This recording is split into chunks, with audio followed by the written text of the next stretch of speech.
Ensuite, on va passer à un petit point Culture. Avec toujours Kojo avec nous. Voilà. Ce soir, il va nous apprendre Je sais pas encore si vous quelque êtes, chose. Il va nous choquer, comme voilà. d'habitude. J'aime beaucoup raconter des choses, notamment sur l'histoire. L'histoire de notre culture. Et on vient tous d'un grand continent, hein, c'est l'Afrique. On vient tous de là-bas, finalement. Africa, Mama Africa. Voilà. Et donc, ce que je vais vous raconter aujourd'hui, ça concerne les tresses. Parce que les moi tresses... qui adore les tresses, qu'est-ce que tu vas nous les raconter? locks, toutes ces petites choses, ça a une histoire. Et c'est pas n'importe quelle histoire. Parce que il y a culturellement ce qu'on portait sur nos têtes.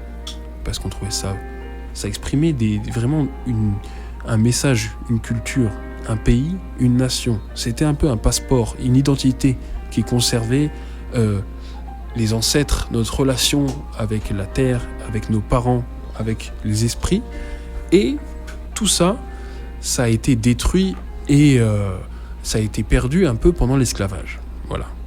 Et donc là, je vais venir sur un point essentiel, et je ne sais pas si vous êtes au courant de tout ça, mais les tresses plaquées, nattées sur le crâne, ça vient de nos ancêtres qui viennent du Ghana, du Bénin, de la Côte d'Ivoire, Guinée, Sierra de la Leone. Guinée, Sierra Leone. Et de Guinée, il faut savoir que du Bénin et de Guinée et du Ghana, il y avait des grandes guerrières, des femmes puissantes, des femmes fortes. On les appelait les Agodiers. Et ces femmes Agodiers, certaines se sont retrouvées esclaves. Voilà.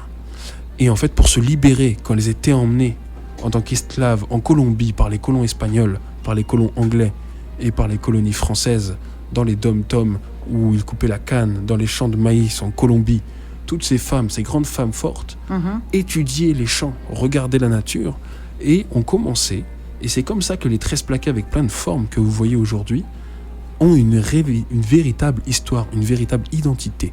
Et cette histoire, c'est la suivante. C'est des femmes, en observant la nature, créer des cartes, créer des plans sur leur tête. Avec ces tresses, elles leur donnaient des formes pour suivre des chemins, des routes, pour se libérer, voilà, mais en discrétion, pour que personne soit au courant. Donc ces cartes cachées dans leur coiffure, ces femmes esclaves tressaient des motifs complexes dans leurs cheveux, hein, qui servaient de cartes pour guider et pour se guider vers la liberté. Voilà. Franchement. C'est une signification culturelle extrêmement forte. Voilà. Un héritage de Banco Boyo. Je ne sais pas si vous connaissez Banco Boyo. Voilà, une personne très puissante. Et il y a encore plein d'autres femmes qui ont fait des choses excellentes et super incroyables, je trouve. Notamment ce tressage sur leur tête pour faire des cartes cachées pour que les colons, eux, ne trouvent pas et ne comprennent pas les messages. Voilà.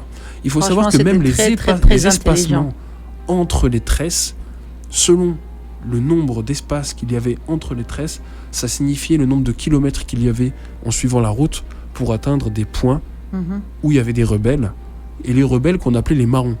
Voilà, je ne sais pas si vous connaissez ce terme, c'était un terme qu'employaient les colons, hein, mais le terme marron, c'était un terme qui était utilisé dans les colonies, notamment en Martinique, en Guyane, en Jamaïque, et les premiers marrons qui se sont levés avec l'histoire de Marcus Garvey qui a créé et volé des bateaux aux Anglais pour que les esclaves puissent se libérer. Voilà. Donc je vous invite à suivre cette histoire, cette culture.